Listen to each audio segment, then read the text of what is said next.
The Little Engine That Could by Watty Piper.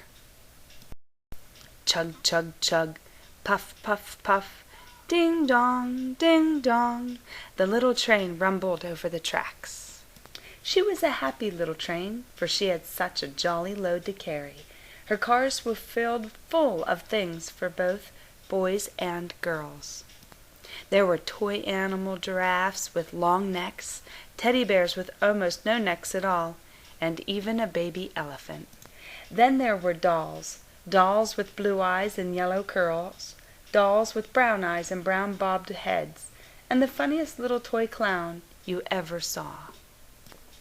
And there were cars full of toy engines, airplanes, tops, jackknives, picture puzzles, books, and every kind of thing boys or girls could want. But that was not all. Some of the cars were filled with all sorts of good things for boys and girls to eat. Big golden oranges, red-cheeked apples, bottles of creamy milk for their breakfasts, fresh spinach for their dinners, peppermint drops, and lollipops for their after-meal treats. The little train was carrying all these wonderful things to the good little boys and girls on the other side of the mountain. She puffed along merrily. Then all of a sudden she stopped with a jerk. She simply could not go another inch. She tried and she tried, but her wheels would not turn. What were all those good little boys and girls on the other side of the mountain going to do without the wonderful toys to play with and the good food to eat? "Here comes a shiny new engine," said the funny little clown who jumped out of the train. "Let's us ask him to help us." So all the dolls and toys cried out together, "Please, shiny new engine, won't you please pull our train over the mountain? Our engine has broken down, and the girls and boys on the other side won't have any toys to play with or good food to eat unless you help us." But the shiny new engine snorted, "I pull you? I am a passenger engine. I have just carried a fine big train over the mountain, with more cars than you ever dreamed of. My train had sleeping cars with comfortable berths, a dining car where waiters bring whatever hungry people want to eat, and parlor cars in which people sit in soft armchairs and look out of big plate glass windows. I pull the likes of you? Indeed not." And off he steamed to the roundhouse, where engines live when they are not busy. How sad the little train and all the dolls and toys felt. Then the little clown called out, "The passenger engine is not the only one in the world.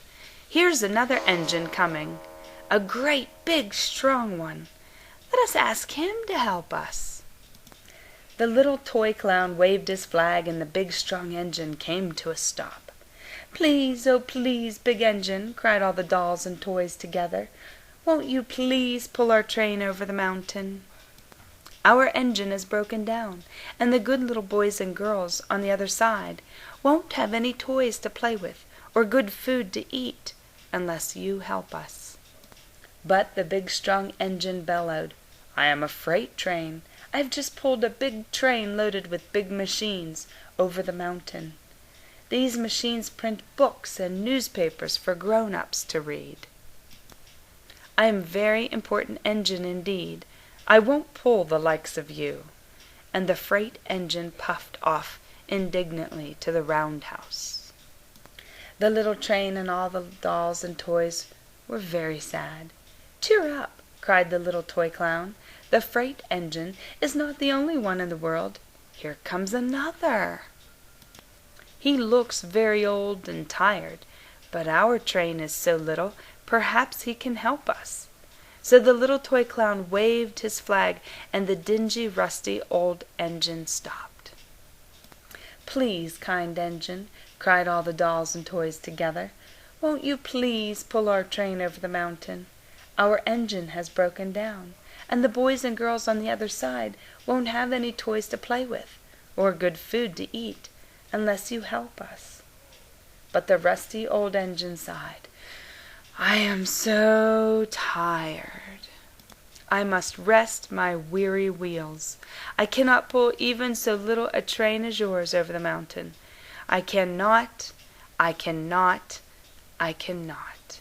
And off he rumbled to the roundhouse, chugging. I cannot, I cannot, I cannot. Then indeed the little train was very, very sad, and the dolls and toys were ready to cry. But the little clown called out, "Here's another engine coming, a little blue engine, a very little one, but maybe she will help us." The very little engine came chugging merrily along. When she saw the toy clown's flag, she stopped quickly. "What is the matter, my friends?" she asked kindly. "Oh, little blue engine," cried the dolls and toys, "will you pull us over the mountain? Our engine is broken down, and the good boys and girls on the other side won't have any toys to play with or good food to eat unless you help us. Please, please help us, little blue engine." "I'm not very big," said the little blue engine. "They use me only for switching trains in the yard. I've never been over the mountain. But we must get over the mountain before the children awake," said all the dolls and toys. The very little engine looked up and saw the tears in the doll's eyes, and she thought of the good little boys and girls on the other side of the mountain who would not have any toys or good food unless she helped. Then she said, "I think I can. I think I can. I think I can," and she hitched herself to the little train. She tugged and pulled and pulled and tugged, and slowly, slowly, slowly they started off. The toy clown jumped aboard, and all the dolls and the animals began to smile and cheer. Puff, puff, chug, chug went the little blue engine. "I think I can, I think I can, I think I can, think I can, I think I can, I think I can, I think I can, I think I can, I think I can." Up, up, up, faster and faster and faster the little engine climbed, until at last they reached the top of the mountain. Down in the valley lay the city.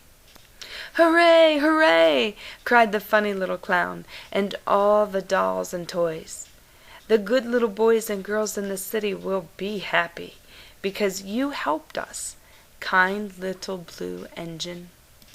And the little blue engine smiled, and seemed to say, as she puffed steadily down the mountain, "I thought I could, I thought I could, I thought I could, I thought I could, I thought I could, I thought